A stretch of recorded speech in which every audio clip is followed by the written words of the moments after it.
की गलती है। ना माँ को लाए मेरे पास, ना मुझे जाने दिया माँ के पास। क्यों? एक विधवा का जीवन दूसरों के बनाए हुए लकीरों में सिमटा हुआ रहता है। बहुत मुश्किल से संभाल के रखा है अपने आत्मसम्मान को। क्या वो भी छीन नहीं जाएगा मुझसे अगर मैं अपनी बेटी के साथ उसके ससुराल में रहने लगी तो? वंदिता, बहाने ना बनाओ। अच्छा, एक बात बताओ, ये आदत माँ ने लगाई क्या तुम्हें? नहीं ना, तो माँ छुड़वाएंगी कैसे? बताओ, तुम्हें भूख लगती है तो खाना तुम खाती हो या माँ को खिलाती हो? खुद खाती हो ना। ऐसे ही ये समस्या तुम्हारी है, तो इसे ठीक कौन करेगा, माँ या तुम? तुम ठीक करोगी, और फिर मैं भी हूं ना तुम्हारे साथ। हम मिलकर कोई उपाय खोज लेंगे। पर अगर तुम ही साथ नहीं दोगी तो कैसे आएगा बदलाव? बताओ, आप आएगा बदलाव? बदलाव चाहिए ना वंदिता? बताओ ना वंदिता, बदलनी है ना अपनी आदत?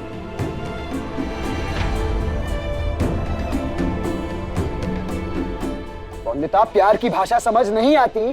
तुम चाहती हो हमेशा डांट डांट कर बात की जाए, तो डांट डांट कर बात करता हूं। बताओ, बिस्तर गीला करना बंद करना है या नहीं? बदलनी है या नहीं अपनी आदत? वंदिता, मैं तुमसे पूछ रहा हूं।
अरे माँ, दीजिए ना, मैं भर लाती हूँ पानी। हाँ, नहीं नहीं नहीं, रहने दो। बाल गीले हैं ना तुम्हारे, ऐसे गीले बालों में बाहर जाओगी तो सर्दी लग जाएगी। पहले जाके बाल सुखा लो, जाओ जाओ। पर वो छोटी सासू माँ। बहू मैं हूं ना, मैं सब संभालूंगी, तुम जाओ। हाँ?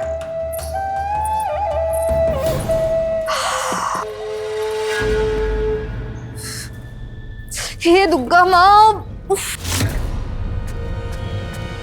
अरे क्या हुआ? बेटा कुछ नहीं हुआ है, बस पैर में थोड़ा सा दर्द है, लेकिन पानी भरने तो जाना ही पड़ेगा ना। माँ, तेरे पैरों में अगर दर्द है तो तू क्यों जा रही है पानी भरने? संपूर्णा को क्यों नहीं कहा? नहीं नहीं बेटा, अब रहने दे।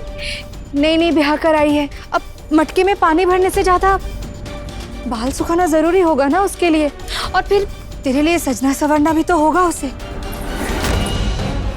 माँ, क्या होगा सच संवर के? तुम रुको, मैं कहता हूँ उसे बाद में बाल सुखाने को। रुको तुम। मैंने कहा था उससे कि पानी भर कर लेकर आए।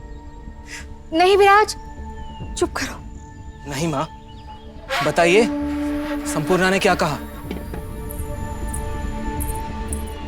बहू ने कहा कि भूलिए मत, रॉय चौधरी के परिवार की बहू उसकी छोटी बहन है और हम सब उनके नौकर, और वो अपनी छोटी बहन से कहकर हमारे साथ कुछ भी करवा सकती है। क्या जरूरत थी विराज? नहीं माँ। बेटा तू इन सब बातों पे ध्यान मत दे, दिल पे मत ले अपना। हाँ, ऐसे कैसे कह सकती है संपूर्णा? बहन छोटी मालकिन हुई तो क्या वो भी हमें नौकर समझेगी? मैं अभी बात करता हूँ। नहीं बेटा रहने दे। लेकिन माँ, तुझे मेरी कसम, मैं अपने तरीके से बहू को समझा लूंगी। हाँ, तू हम औरतों के मामले में आकर अपनी गृहस्थी मत खराब कर। हाँ, तू काम पे जा, जा जा, तू काम पे जा, जा जा जा बेटा।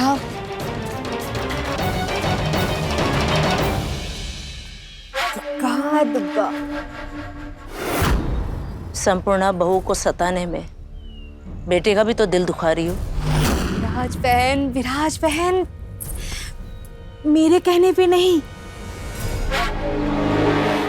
तुम्हारे कहने। भूल गई? सब कुछ भूल जाना, लेकिन एक बात याद रखना कि इस घर की नीति चलाने के लिए मैं जो कुछ भी कर रही हूँ ना, जा किसी कोच्ची आमी एकदम ठीक। क्या है ना, इस घर की नीति पर नाम होगा तुम्हारा, लेकिन राज होगा मेरा। बाकी कोई बात नहीं, बहू के घर वाले दे दे दहेज के 5 बकरियां, फिर मैं भी बहू को सर्वगुण संपन्न बहू साबित कर दूंगी उसके पति के सामने। लेकिन तब तक के लिए क्या है ना, जब तक दहेज की 5 बकरियां नहीं मिल जाती, उसके जीवन में ऐसे ही नर्क लिखा रहेगा। जाओ, अब तुम पानी भर के लाओ।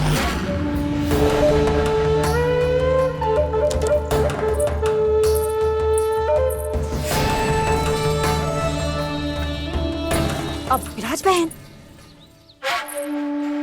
कितनी बार समझाती हो बहन, फिर भी बोल जाती हो। तुम नहीं, आप कहा करो मुझे।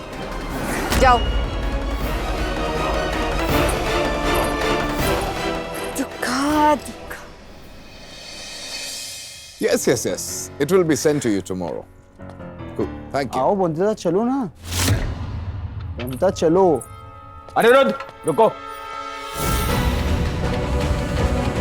रसोई और पूजा घर में जाने की आज्ञा किसने दी इस लड़की को? लेकिन काका,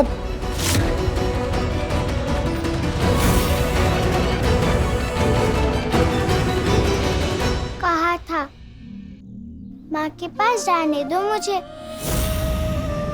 देख लीजिए, अब खाना मिलेगा क्या मुझे? क्यों नहीं मिलेगा? जरूर मिलेगा। अरे हमने कब मना किया है खाने के लिए? खाना क्यों नहीं मिलेगा? पर बाहर रसोई घर में ये लड़की तब तक नहीं जा सकती जब तक इसकी अशुद्धि दूर ना हो। मैं बंदिता को अशुद्ध नहीं मानता, पर ठीक है काका, जैसा आप कहेंगे ना वैसा ही होगा। बंदिता तुम यहीं रुको, मैं भी आया।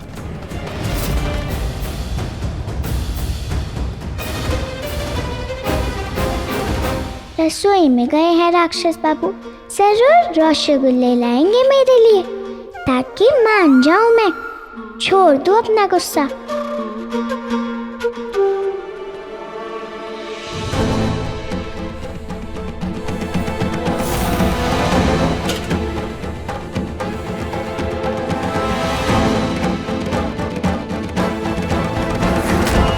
पानी का घड़ा क्यों लाया आप? पानी भर कर लाना है मुझे कुएं से। ये करूंगी तो खाना मिलेगा मुझे।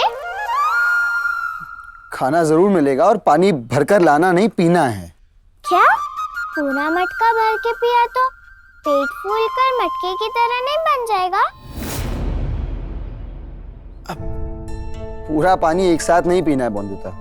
अब ध्यान से सुनना मेरी बात। तुम दिन में सिर्फ 8 बार पानी पी सकती हो, और हर बार सिर्फ 2 ग्लास, और शाम 6 बजे के बाद तुम पानी को छुओगी भी नहीं, ठीक है? बिना छुए पी सकती हूँ? बंदिता, ध्यान से सुना नहीं तुमने?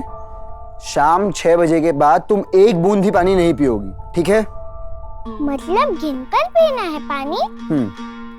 माँ कहती है किसी का खाना पीना गिनना बहुत बुरी बात होती है। माँ की बात बाकी सब पर लागू होती है, तुम पर नहीं।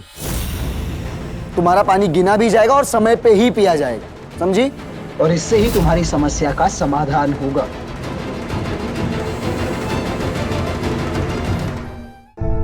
ये घड़ी लो।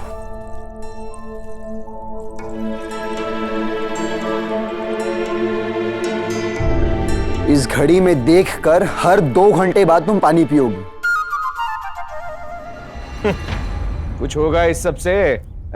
6 दिन का भूत 2 दिन में ही उतर जाएगा। अरे ये सब करने से छूटेगी उसकी बिस्तर गीला करने की आदत। अनिरुद्ध को तब समझ आएगी जब इस लड़की की वापसी होगी 6 दिन के बाद इसी के घर।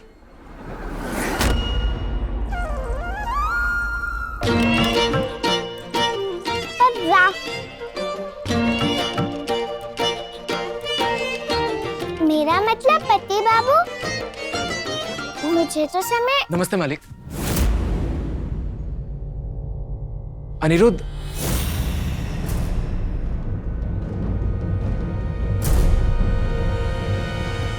आपको कुछ बताना है अनिरुद्ध बाबू। कहो। वो शहर की प्रबंधन समिति ने आपका निमंत्रण स्वीकार कर लिया है। वो कुछ ही देर में आपसे मिलने आ रहे हैं। ये तो बड़ी अच्छी खबर है। जी।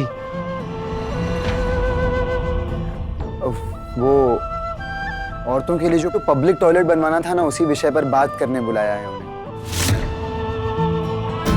मुझे प्लान बनाना होगा उनके साथ डिस्कस करने के लिए। सोमनाथ, ये अब तुम्हारी जिम्मेदारी है कि बोंदिता को जितना पानी कहा है मैंने उतना ही पिए। कर लोगे ना? जी दादा, बिल्कुल। आओ सर। जी। बोंदिता, जितना पानी कहा गया है उतना ही पीना। और हाँ, शाम 6 बजे के बाद नहीं। घड़ी है ना तुम्हारे पास?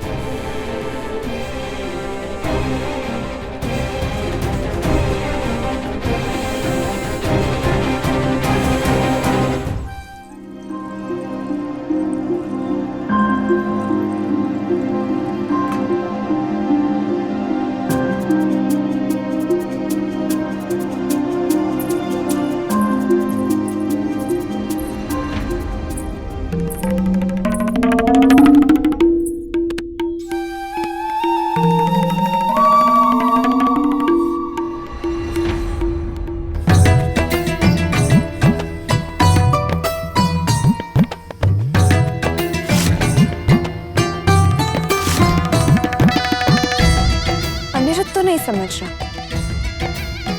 पर इस बच्ची को तो बहका सकती हूँ। अब से मेरा निशाना अनिरुद्ध नहीं, बोंदिता होगी।